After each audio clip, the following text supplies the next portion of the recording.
Hi, hello, namaste, and welcome to your own channel Learn with PZ. I hope you all are doing well. Quickly चलते हैं market की review के ऊपर। यहाँ पे Nifty एक डाउन ट्रेंड में दिख रहा है एंड लोगों को इसमें बहुत सारे पैटर्न्स नज़र आ रहे हैं। Burj Khalifa, head and shoulders, inverted cup and handle, XYZ। ये सारी चीज़ों की बात करने से पहले I would like you to understand that कुछ ट्रिगर्स हो रहे हैं मार्केट में जो आपको समझना बहुत ज़रूरी है। And I am constantly talking about these triggers. जब मार्केट डाउन ट्रेंड में जाने वाला था तब भी मैंने आपको रिलायंस से लेके और अदानी से लेके काफ़ी डिटेल्स पहले भी पोस्ट करके बताई हैं। अगर आपने चैनल सब्सक्राइब नहीं किया तो कर लीजिए। क्विकली चलते हैं इस न्यूज़ पे। ये न्यूज़ अभी पब्लिश हुई है थोड़ी देर पहले 10:35 पे। And if you see this particular news, it says that a ceasefire deal has reached to the end 15 month of fighting in Gaza, Hamas and Israeli officials and a source brief on negotiations on Wednesday. Finally जो एक agreement होने वाला है जहाँ पे वो जो hostages थे उनको रिलीज़ करने वाले हैं और probably this is going to be a proper announced deal. I think जो पहला वीडियो अगर आप मुझे फॉलो कर रहे हैं तो आपने देखा होगा, मैंने एक वीडियो बनाया था जहाँ पे लिखा था कि अगर Trump comes as a president और यहाँ पे अगर वो ऑफिशियली आ जाते हैं एंड US मार्केट्स में हमको बहुत हलचल देखने को मिल सकती। And this also can be a positive game changer for this particular geopolitical tension जो चल रहा है। वहाँ पे अगर हम देखते हैं तो this is one thing that is positive for markets for sure। Official नहीं हुआ है बट यस न्यूज़ में है and this could be very very very positive for markets. ये एक इम्पॉर्टेंट न्यूज़ है जो आपको ध्यान में रखना है।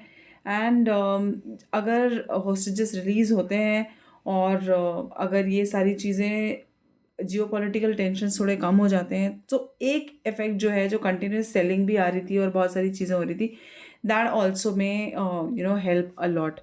That's one important news. I think आपको भी, if you are active on social media या फिर अगर आपने न्यूज़ के नोटिफिकेशन ऑन रखे हैं तो ये पॉपअप आपको मिल रहा होगा।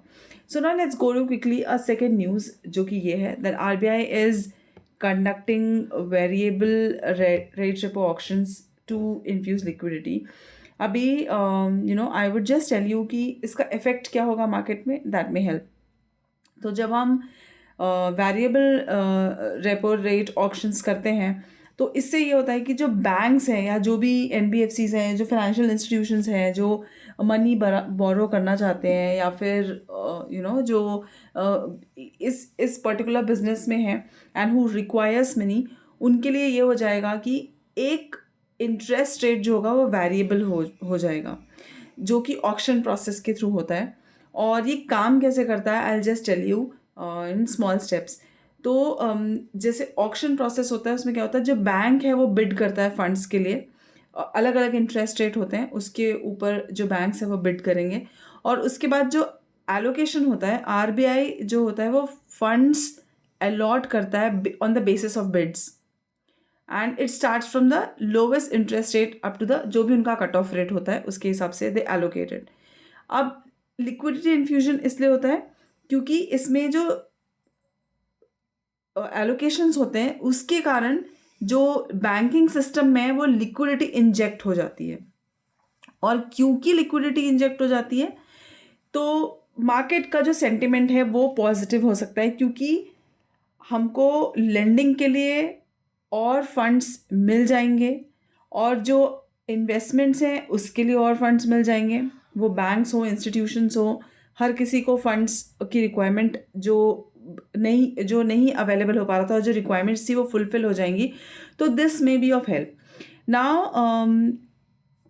ऑल्सो जब लिक्विडिटी बढ़ जाती है तो मैंने आपको पहले भी, जब मैंने रेपो रेट आपको समझाया था क्या होता है, तब वहाँ पे भी बताया था कि जब ऐसा कुछ होता है मार्केट में लिक्विडिटी बढ़ती है तो कंज्यूमर स्पेंडिंग बढ़ जाती है, कॉरपोरेट्स के इन्वेस्टमेंट बढ़ जाते हैं and when all these things happen definitely जो क्वार्टर अर्निंग होगी या फिर जो स्पेंडिंग होगी उसकी वजह से स्टॉक प्राइसेस में भी बूस्ट आ जाएगा। नाउ इंटरेस्ट रेट पे क्या इफेक्ट होगा वो भी जानना बहुत ज़रूरी है। तो अगर ऑक्शन रिजल्ट्स जो होते हैं उसमें लोअर इंटरेस्ट रेट होता है, जो बिड और आस्क की जो प्राइस होती है आरबीआई और जो इंस्टीट्यूशंस होते हैं उसके बीच में, तो उससे ये होता है कि जो कॉस्ट ऑफ बोरोइंग होती है वो कंपनी के लिए वो मतलब एक पोटेंशियल इंक्रीज हो जाता है उनकी प्रॉफिटेबिलिटी में, और इसकी वजह से भी स्टॉक प्राइसेस जो है वो मूव करते हैं। सेक्टोरल इम्पैक्ट ये होता है कि जो भी सेक्टर्स हैं जो इंटरेस्ट रेट्स के हिसाब से बहुत मूव करते हैं, let's suppose there could be investment वाले सेक्टर्स हो गए, फिर there could be real states, auto sectors हो गया, तो यहाँ पे यू विल फाइंड कि यहाँ पे सबसे ज़्यादा फाइनेंसेस होते हैं, यहाँ पे सबसे ज़्यादा बल्क इन्वेस्टमेंट्स होते हैं, तो यू विल फाइंड कि यहाँ पे एक पॉजिटिव इफेक्ट देखने को मिल सकता है। और इसकी वजह से पूरा जो स्ट्रक्चर जो है, फाइनेंशियल स्ट्रक्चर जो है, अभी इकोनॉमिकल स्ट्रक्चर जो है थोड़ा वीकन हो रहा था, that may be of help. और एक इसमें जो डिसएडवांटेज वो है कि अगर लिक्विडिटी इन्फ्यूज़ हुई है, इसकी वजह से इन्फ्लेशनरी प्रेशर हो सकता है। तो इसके लिए जो आरबीआई का है वो मॉनेटरी पॉलिसी देखना ज़रूरी है, that how they are kind of handling it, and liquidity manage कैसे कर पा रहे हैं, इसका इन्फ्लेशन पे कैसे इफेक्ट हो रहा है, और इंटरेस्ट रेट को कैसे मैनेज कर रहे हैं, that is very important. So for now अभी जो लग रहा है it is looking very good, और जो नोटिफाइड अमाउंट है वो 50,000 करोड़ का है।